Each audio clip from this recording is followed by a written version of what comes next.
In the Me Too moment, does that change the line for you of what you feel you can say or not say? Honestly speaking, Yeah. I have no idea. Really? I don't know. Like, we're all figuring this out, I think, at the same time together. It's a huge collective moment. But as a comedian, I mean, it'd be a very, very difficult thing not to talk about. As a human, it's a very difficult thing not to feel, to be indifferent to it. Everywhere you look in America, everyone's pushing the line. In one way or another, you know, we got this president because some people say we got to push the line, and we have this movement because people are like we got to push the line, and we got another movement because these people say this is a really busy time. I don't know what the line is. There's a lot of, but there's a lot of change. I'm watching TV and Tosh is making me laugh, so I wrote a tweet saying your show makes me laugh. And then I put it down, and then like 2 days later I come home and I read these like bloggers and like Hollywood reporters, you know, Louis C.K. defends Daniel Tosh amid rape joke controversy. I had no idea.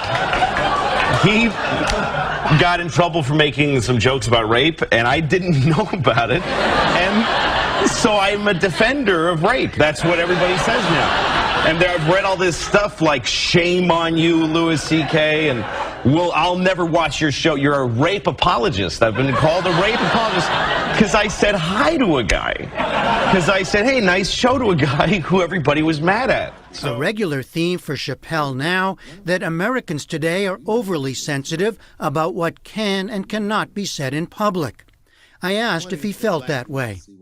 Yes and no. Sometimes I think that we're painfully desensitized because we're bombarded by so much information. And then other times I see people, it's a lot to be mad at, especially when you know so much. So I think it's a challenging time. And I think that in a time like that, I, for one, find solace in the arts. I don't have to agree with all the art I consume, but it helps me understand how I actually feel about it. Are you surprised though by the criticism that's come your way?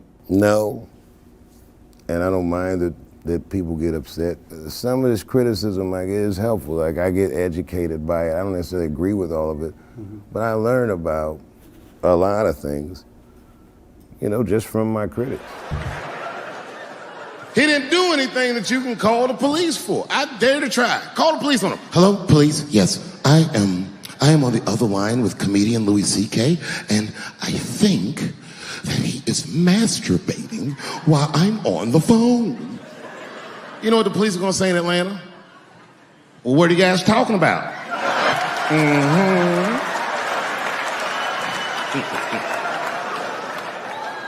But here's the thing, this is like a fight between comedians and feminists, which are natural enemies, the biggest, easily, because stereotypically speaking, feminists can't take a joke, and stereotypically speaking, and comedians,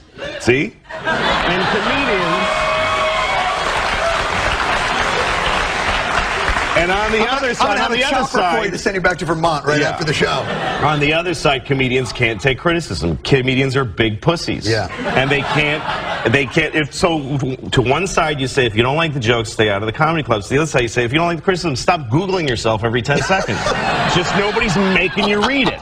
It's positive. To me, it's all dialogue is positive. Now, a lot of people don't feel that way. For me, any joke about anything bad is great. That's how I feel.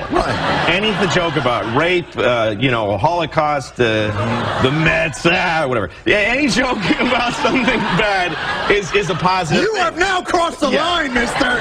I say a lot of mean things, but you guys gotta remember, I'm not saying it to be mean. I'm saying it because it's funny.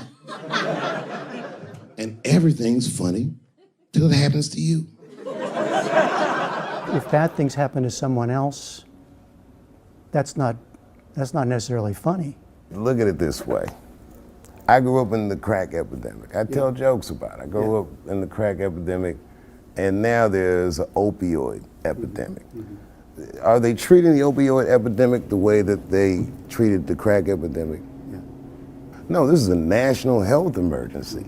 When we were coming up, we were policed by the National Guard, addicts were criminals. Now they understand addicts are sick people. And maybe it's because the demographic of the opioid epidemic is not the same demographic of the crack epidemic. Racially. I mean, Right. you're talking about race. Right, so now that your community is getting destroyed, it's a whole nother ball game. And then it's a huge window of empathy. Oh my God, we can see each other. We both went through similar pain. But I'm just saying, everything's funny that happens to you is more about empathy. That you there but for the grace of God. But now, I've read some blogs during this whole thing that have made me enlightened to things I didn't know. This woman said how rape is something that polices women's lives, that they have a narrow corridor. They can't go out late, they can't go to certain neighborhoods, they can't dress a certain way, because they might get, now that's part of me now that it wasn't before, and I can still enjoy a good rape joke, so I have both of them. But here's the last thing. I don't like the way that you evolve as a person. No, it's not fair. But let me I don't just say, like the way that you've come up with a way to grow as an individual. no, it's not fair. It's not Be the against person plan. that I knew 20 years ago. I will.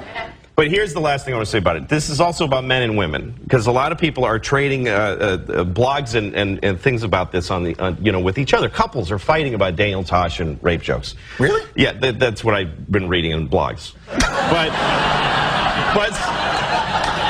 they're both making a classic gender mistake, because the women are saying, here's how I feel about this, but they're also saying my feelings should be everyone's primary concern. Now, the men are making this mistake. They're saying your feelings don't matter, your feelings are wrong, and your feelings are stupid. If you've ever lived with a woman, you can't step in worse than that, than to tell a woman that her feelings don't matter. So to the men I say, listen to what the women are saying about this. To the women I say, now that we heard you, shut the up for a minute. And let's all get back together and kill the Jews. That's all I have to say about it.